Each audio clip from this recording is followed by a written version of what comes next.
আজ হলো 1 জুন, আর ক্ষমতায় নতুন আসা সরকার পশ্চিমবঙ্গবাসীকে অনেক কিছু প্রতিশ্রুতি দিয়েছিল। এই 1 জুন থেকে অনেক কিছু হতে চলেছে নতুন নতুন।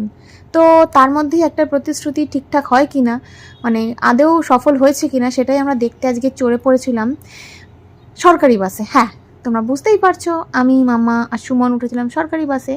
আর মামার টিকিটটা ফ্রি দেয় কি না সেটাই আমরা আজকে দেখতে উঠেছিলাম। Jokes apart. যাই হোক, তো চলো দেখা যাক আলটিমেটলি কি হলো।